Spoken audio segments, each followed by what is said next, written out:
Alright, we're making a chocolate Bailey's pudding pie. We'll be adding on a whipped cream later. So it's just a packet of the regular chocolate pudding.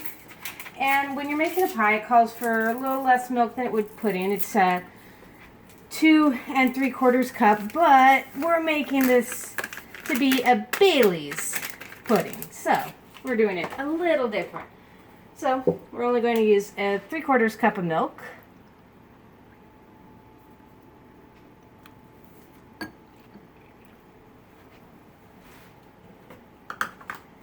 And it's supposed to be thin, it's fine.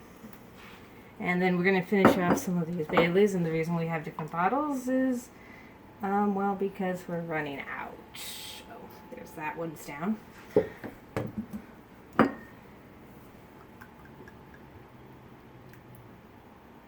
One, and I'm going to make it just a little less thick than normal, so there.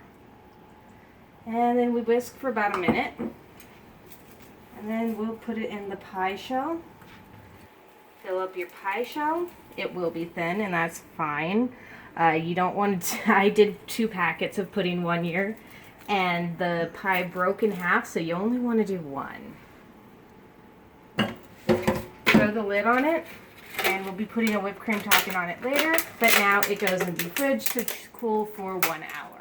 So I like to do a lot of my prep work ahead of time. And also, I don't always have time at night. So one thing you can do is cut up your potatoes in the morning or the evening before. Put in some water so that they don't purple. And you've got your potatoes ready to go. So what I do to make this a little easier is I boil my potatoes and then dump them into a colander so that they'll drain. You get your other, I have some oil in this pan here. I used vegetable oil. You can use olive oil, whatever oil you want. I prefer vegetable oil just because of how high I had an unfortunate cooking incident involving lighting a small fire in my friend's kitchen. So I use vegetable oil for this. So here we have a green, red, yellow pepper. You can use whatever vegetables you want.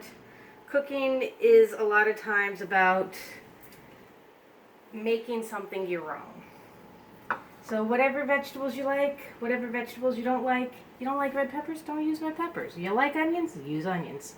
So we're going to throw in, this is the important part, we're going to throw in some soy sauce or teriyaki sauce. You can use either one. And we're going to also throw in molasses.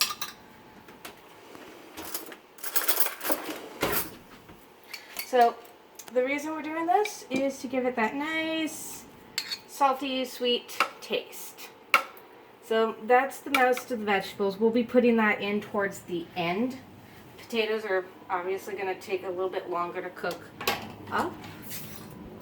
And let's throw on garlic because garlic is one of the most important things to ever be cooked with.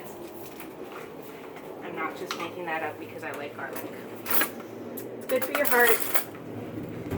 You won't get fleas. All that good stuff. I honestly just try to make my vegetables be as colorful as possible. So I like colorful things. So there's that, and that's now done. So in this small one, I don't do measurements, so obviously. Throw in some brown sugar and garlic salt. And again, this is just taking that salty, sweet component and maximizing it.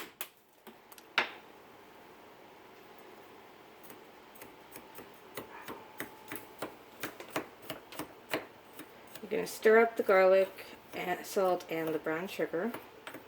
And this is going to get stirred up again when you put in your food, but you know, this is just to get it started. So oil should be hot enough. I'm going to put the potatoes in. And these are going to take a bit of time to cook, and they can be a little scary, so be careful.